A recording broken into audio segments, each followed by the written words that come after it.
Selamat pagi anak-anak ibu semua. Hari ini kita buka buku matematika kita untuk penjumlahan dan pengurangan pecahan yang berpenyebut berbeda. Jadi nak, ibu akan menjelaskan di awal apa itu pecahan. Jadi pecahan itu adalah sebagai bagian keseluruhan untuk penjumlahan dan pengurangan pecahan hanya bisa dilakukan untuk bilangan pecahan yang kurang dari satu, baik bilangan pecahan yang dioperasikan maupun bilangan pecahan lainnya. Jadi pecahan itu merupakan bagian dari suatu benda atau keseluruhan benda.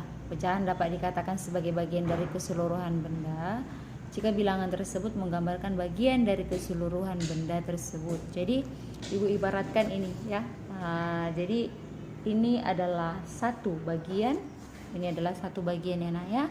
Jadi kalau kita bagi dua, kita ibaratkan kertas ini adalah kue ya. Jadi ibu bagi dua. Nah, kalau sebelah kanan ini ibu beri kepadamu dan sebelah kiri ini sama ibu, berapalah bagian untukmu kue tadi? Jumlahnya berapa tadi nak? Dua. Untukmu berapa? 1. Berarti pecahannya adalah 1/2. Nah, ketika ibu bagi jadi 4 bagian, nah ibu bagi jadi 4 bagian,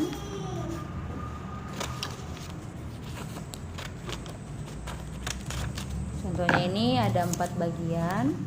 Nah, 4 bagian ini namanya 1/4, ya kan? 1/4. Kenapa 1/4? Karena tadi 1 dibagi 4 potongan, 4 bagian. Nah, itu adalah pecahan, awal pengertian pecahan sederhana ya nak ya. Oke, untuk itu hari ini kita akan belajar tentang pecahan yang berpenyebut beda. Nah, pecahan yang berpenyebut beda contohnya seperti ini. 3/10 ditambah 5/10 hasilnya menjadi 8/10. Yang dijumlahkan itu kan hanya 3 tambah 5 sama dengan 8. Nah, per 10 ini kan tidak diubah. Karena apa? Karena sudah sama KPK-nya 10 dengan 10, jadi tidak perlu diubah. Jadi hasilnya 3/5 tambah 5/8 itu 8/10. Jadi hari ini masih itu dulu pelajaran kita. Untuk pelajarannya yang berbeda ya, yang berbeda contohnya 4 dengan 7. Jadi 3/4 ditambah 4/7. Enggak seperti tadi nak, tinggal ditambahkan 3 tambah 4, tidak ya. Jadi yang dikerjakan /adalah mengubah KPK, mengubah bentuknya ke dalam bentuk KPK. Contohnya 4 dan 7. 3/4 tambah 4/7 berarti 4 dan 7 harus kita cari dulu KPK-nya nak. KPK-nya 4 dan 7 adalah 28. Dari mana kita dapat bisa KPK-nya?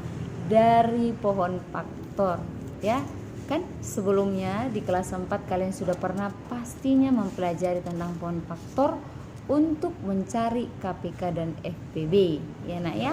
Jadi kalau 8 dan 9 berapa KPK-nya? 72 gitu contohnya. Dari mana ibu tahu bisa 72?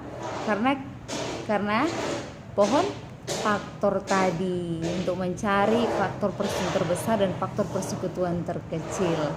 Jadi kalau dia 4 dan 6 KPK-nya berapa? 12 ya. Di pohon faktor kan 4 bagi 2 sama dengan 2, 2 dibagi 2 sama dengan 1.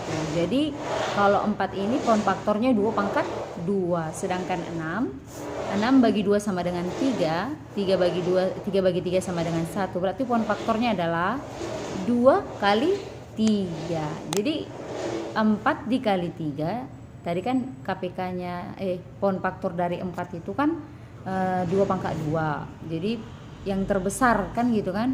Jadi sedangkan 3 di sebelahnya atau pohon faktor dari 6, 2 dan 3 dikalikanlah 3 dikali 4 sama dengan 12. Jadi KPK 4 dan 6 adalah 12. Nah, seperti itulah contohnya.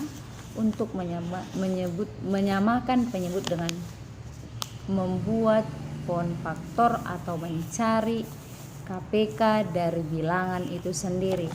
Oke nak, terima kasih sudah mau menonton penjelasan ibu hari ini.